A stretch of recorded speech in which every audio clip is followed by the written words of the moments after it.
You've asked, so we've decided to answer your Google's most searched questions around deafness. What do deaf people hear? Absolutely nothing. We sit guessing what people say in and out every day. I'm joking. So why do deaf people go to concerts? Why do you go to a concert? Because it's fun. Exactly. And that's the same reason that we go. This one's really interesting. How do deaf people call 999? So this one's really interesting because not a lot of people realise. So why do deaf people then use sign language? So we use sign language to just make our lives easier. And the other reason is so that we can talk about you and you don't know what we're saying. So where do deaf people meet and socialise? So most places that everyone else would, but there is things called deaf pubs. Will a deaf person have a deaf child? So this one's really interesting because even though I'm deaf, if I was to ever have a child... At what point then are you considered deaf? So this is kind of like a big debate. Hello and welcome back to the Purple Goat podcast. In today's episode, we've got a really interesting one where you've asked, so we've decided to answer your Google's most searched questions around deafness. In today's episode, I'm joined by Bobbie, our senior campaign exec at PG, and she's going to be answering all of your questions around deafness, from how do deaf people listen to music to how do they ring 999. So yeah, a really interesting one, so stay tuned. So Bobbie, if you could please just introduce yourself, a little bit about you, your deafness, to get us started. So I'm Bobbie, I'm a senior campaign executive here at PG. I've been here about 2.5 years now, and I'm deaf. So I went deaf when I was 16. We don't know how, we don't know why, as if by magic, and I wear hearing aids. Fair. So moving on to our very first question, this is number 1. What do deaf people use? So there is actually multiple things you can use. Main one being hearing aids, cochlear implants, BAHAs, I think they're called. If they're not, then don't cancel me. But yeah, we use those primarily to hear better. But what people think is that they bring back your hearing, and they don't. They just make things louder in the hopes that you hear it or process what they're saying. There's also other like technology you can get, like you can use captions on things, or you can get like, I've done videos with PG before on them. I've got like caption glasses. If I don't want to wear hearing aids, I can also like wear glasses or caption, and they're very cool. But primarily hearing aids. Nice. So on that then, what do deaf people hear? Absolutely nothing. We sit guessing what people say in and out every day. I'm joking. But what we actually hear is like, it's so different between each deaf person. So like you've got me, who I'm moderate hearing loss. So it kind of depends in the surrounding I'm in, what I can hear. But then you've got someone who might have a cochlear implant that can only hear when that implant's on. If they take that off, they can't hear anything. So it is subjective on that person, what they hear. Some people hear quite a lot, some people hear nothing at all, and some people like me, it depends in the situation I'm in. Like we're in quite an empty room right now, I can hear you quite well, but if we were in a bar or a restaurant, I'll be looking at you like we have many times. I'm just like, what? Yeah. So this is a really interesting one. So what do deaf people use for alarm clocks? So for me, if you can't see him right now, but there is a dog on the floor. Meet Fendi, he is my alarm clock. So he wakes me up every day in the morning. You can get vibrating alarm clocks, but I just don't vibe with them. They don't work with me. I'm too deep of a sleeper. Like I need my dog to literally run and jump on me, or I'm not waking up. Worst case scenarios, before I had Fendi, it was my parents. They would have to set an alarm and wake me up, because even if I put my phone on vibrate, can't hear it. So 9 times out of 10 it's the dog. Fair. So what do deaf people sound like, / why do deaf people talk differently? So most people have what is called like a deaf accent. I don't have it because I've been to speech therapy, but a lot of people don't realise that when you're born deaf, or you've got quite profound hearing, severe hearing, you don't learn to speak through hearing the sound. You learn by mouth movements of other people. So it kind of makes you develop that deaf accent as such that a lot of deaf people have. Not everyone has it. Like I don't, because I went deaf at 16. I've got muscle memory. I've been to speech therapy. So I don't have it. But a lot of deaf people have that for that reason. and they talk at the back of their mouths as well. So like you can hear yourself better. So this isn't my real voice. Like this is the one I've been taught how to speak. But if I was to talk naturally, I would talk at the back of my mouth and it would just sound like a little bit of a lisp or like a deep, like husky kind of voice. And it's so I can hear myself. But most people, it's because they've had to learn how to talk through mimicking other people's mouth movements, not knowing what the sound actually sounds like. Yeah, that makes sense. So why do deaf people then use sign language? So we use sign language to just make our lives easier as such. Like when I'm out with my deaf friends, it's so much easier sometimes to then lip read, because that gets like tiring a lot of the time, where we'll just sign. And I always say deaf people are the bluntest people you will ever meet, because there's no filler words with with sign language. You literally are to the point when you're saying things. So it's so much easier sometimes just to communicate, because it's very like, what do you want, what time, where, it's that process of it. And the other reason is so that we can talk about you and you don't know what we're saying. So why do deaf people go to concerts? Why do you go to a concert? Because it's fun. Exactly. And that's the same reason that we go. But the thing that winds me up with concerts is, yes, they'll have like a sign language interpreter, but it's never in view of like the artist. You have to like get whiplash essentially. And you can tell that like when it's come to the event planning, that no one deaf has been consulted. It's always like a last minute thought, because the interpreter could probably tell you, maybe if we put them on stage, they'll be able to see both of them. But no one's thought of that. It's always a last thought where they're always in front of a screen, essentially, so you can't watch both at the same time. So I just prefer to go with my hearing aids on than use an interpreter. Otherwise, I just end up with whiplash. Yeah, that's so fair. And probably not something a lot of people consider. No. So then, on that point, how do deaf people listen to music? With me, my hearing aids are Bluetooth. So you don't know right now if I'm listening to you, or you don't know if I'm listening to like One Direction right now. You would never know, only me. So mine connect to my phone and I could just listen to them like normally people would with AirPods. They come with free AirPods, so I don't need to like change them all the time. I can just listen to them. It's really weird when I answer my phone, because I answer my phone and I talk like this and it's going into my ears. And then a lot of people are like, who are you talking to? Or they think I'm like voice noting when I'm not. I'm like talking to someone. Oh, fair. Through my hearing aids. That's cool. This one's really interesting. How do deaf people call 999? So this one's really interesting, because not a lot of people realise there is a website and an app called 999bsl.co.uk, and you can go on there and you can call it, and you'll be getting like a, what are they called, like a operator. You get an operator and they will talk to you in BSL whether you want ambulance, fire service, police or Coast Guard, and you can talk in BSL. The only thing about it is that you need like Wi-Fi or 5G or like some sort of Wi-Fi service. If you don't have that and you're in an emergency, you can text 999 to 999 and it will be a text service, and it is very much, you'll get like again transferred to an operator and they'll ask you what, where, when, like who, the basics, and you can then get it through like a text service as well. But yeah, I feel like it's not that publicised because it's such a more recent thing. It was like only in like 2022 I think it came out. It was quite recent, like this BSL service came out, so not a lot of people realise. Fair. A good question is also like, where do you like learn about these things and these services? Exactly, and that's why I feel like not a lot of people do realise. Where I'll give you like a real life situation that happened is, my family member came to me because they was out one day and they met a deaf person who was profoundly deaf, and they obviously needed an ambulance, but they couldn't communicate what was wrong with them because they didn't know sign language. And then they came to me after going, well, what would you do in this situation? I was like, well, you just get 999 BSL up on your phone and then just pass them the phone and they can do the BSL. And obviously they didn't know about it because they're not deaf, and obviously even the profound deaf person didn't know about it either. So it's one of them ones where I just feel like it isn't like advertised as much. Like you always see, oh, ring 999 on the side of ambulances and like on adverts of like calling the police, but no one really advertises that there are these services there.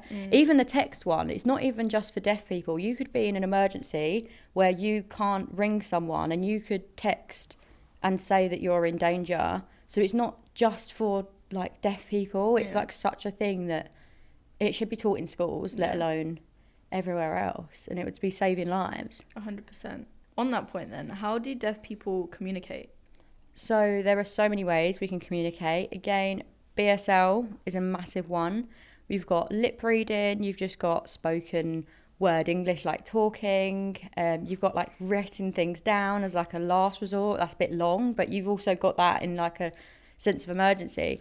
But with me, it's literally how I'm feeling at the time. Like me and my like close friend, we went to the pub the other week, and 1 minute we're talking, the next minute we're signing to each other, and it is literally whatever we're feeling in that moment. We're like, right, let's do this, or we'll switch. Or we were with a group of people and we both wanted to leave, so we started doing in sign language because we were the only two deaf people there.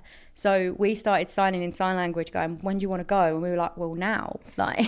And like no one knew what we were saying, so it has its pros. Yeah, fair. That comes in handy sometimes. Changing it up slightly, where do deaf people work? So I feel like it's one of them ones where the world is just not built for us, because I've had it so many times. Like way before I was with PG, I had just left uni, I was trying to get like a grad job, and I admitted straight away I was deaf to people just because it made my life easier. And the amount of people that I would go to a job interview or something, they'd see my hearing aids, and then it's not what I'm capable as in my career, it's what I'm capable as a person and with my deafness and what I can and can't hear. And it's as if they're just like interrogating me on my disability rather than my work ethic and experience. And it's just really hard to find those jobs which are just accessible, because everyone puts, oh, we're like an inclusive employer, but sometimes it's like, are you? Because as soon as you tell them you're deaf, they like kind of panic. They're like, well, what can you hear? Or have we got to then get people in, which is the bare minimum. And it's not like, it's not that hard to make things inclusive, but people are just scared to do it because they don't know how, and they don't know how to approach it. So deaf people can work anywhere as long as the employer is inclusive, and it's one of the things more people need to become it, and more welcoming and have things in place, and things like that. Yeah, for sure. Say it loud for the people in the back. Where do deaf people go to school? So I went to school in a mainstream school, and it was just the worst time of my life because they just did not want to know me being deaf. Like, it was one of them ones, I went deaf in like between year 10 and 11. So they would still make me do speaking and listening exams. And I was like, well, I can't respond to what's being said to me because I can't hear you. And like, I didn't have hearing aids at this point. I didn't really know what was going on. And I was just getting diagnosed as deaf. Like, I was getting like plastered off as naughty when it wasn't. I just couldn't hear. And like, they was calling my name and I didn't know. But you've also got schools which will have like a deaf unit, which is like a mainstream school, and they'll have a bit on the side that's kind of for deaf people. Or you've also got like deaf schools, which it's very like inclusive. They'll do like sign language, and it's more, I would say, of a community as such. But there's different ways people can go to school, but they're like the three. Okay, so where do deaf people meet and socialise? So most places that everyone else would, but there is things called deaf pubs, and it sounds like they are actual pubs designed for deaf people, and they're not. They are just like, there's one where I live in Essex, and they're like every first Saturday of the month they'll just meet at this Weatherspoons, and they're all just socialise. And there's so many things in the deaf community. Like, there's deaf raves, like you can go and it's like a full-on rave for deaf people, and it looks so, I've never been to one, but I really want to go, and it just looks so good. That's so sick. And there's like deaf football is like a whole community, and like everyone knows everyone because of all the teams that everyone plays. But like, most deaf people just like live in a hearing world essentially. So like, for me, I'm very hearing, so I'll just go and socialise where everyone else would. But you've also got that community within deafness that everyone has their little clubs and outings and things like that. And it's really cool that you can go to a rave. Okay, changing it up slightly. Will a deaf person have a deaf child? So this one's really interesting because even though I'm deaf, if I was to ever have a child, it would only have like a 10% chance of being deaf. And that's whether you're profoundly deaf, born deaf, like the child still, like most coders are hearing. So a coder is a child of a deaf adult. And there's only like a 10% chance. So most coders are hearing. So yes and no is the answer. There's still that chance, but not likely. It's 10%. So at what point then are you considered deaf? So this is kind of like a big debate, and I feel like in the medical world of hard of hearing versus deaf. For me, I feel like it's whatever you feel. If you feel that you are deaf, then you're deaf. If you don't want to use that word, not that there's anything wrong, but some people don't want to use that word and they'll be like, I'm hard of hearing, then that's up to you. But I don't think there's just necessarily like a point. As long as you're on that deafness spectrum, I would just say whatever feels comfortable to you, because there is nothing worse. Like whenever I don't wear my hearing aids and I tell people I'm deaf, they go, oh, so you're hard of hearing because I can communicate without them. It's essentially like they're just taking that identity away, going, well, you don't fit that bracket because you don't have hearing aids on right now. You must not be deaf, or you speak really well. You can't be deaf. When actually, like, I've got moderate hearing loss. Like, I'm as deaf as anyone else. Like, whether I've got hearing aids on or not, whether I speak the way I do, either way I'm deaf. It doesn't make a difference. Fair. That leads in very nicely to the next question, which is, are deaf people classed as disabled? Again, I think it's subjective, because for me, I would say yes, because I live in a very hearing world. My world is not built out for me as a deaf person. But you've got some people that are deaf, they've got deaf families, and they've gone to a deaf school. Their whole life, they've been surrounded by the deaf community. So for them, their world is very deaf-led. So they won't feel disabled and they won't feel like it is a disability. Yeah. So it's one of them ones where I think, again, it's just up to you of what you feel like. For me, it is a disability because it affects me on a daily basis. Yeah. But there are some people out there where it isn't a barrier and it's all they've ever known and it's their whole world. So it is down to personal interpretation. Yeah, that's fair. Are deaf people allowed to drive? I get that question all the time of, well, you're deaf, how do you drive? I'm like, well, my ears are here, my hands are here. Like, how does this ever affect the way I can drive? But yes, we can drive. We're allowed to drive. I only have an automatic license because I'm deaf, because I can't hear gears. I will literally stall the car. I tried learning in a manual. I stalled so many times that it was just like to the point my dad would be in the car with me trying to teach me how to drive this car, and me and my dad don't fight, we don't argue, nothing, and even me and my dad was fighting, and that's when you know it's too much. So he finally gave in and let me learn in an automatic. So I only have an automatic license for that reason, but we can drive cars.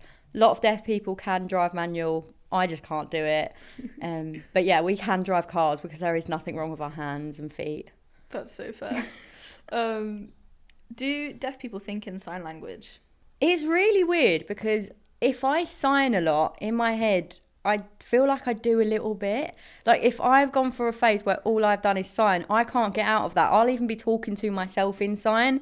It's so weird. Like when I'm just in that, it's essentially like I can't just snap out of it. Like normally it's the voice inside my head, but then sometimes I will think in sign and it's really weird. That's so interesting.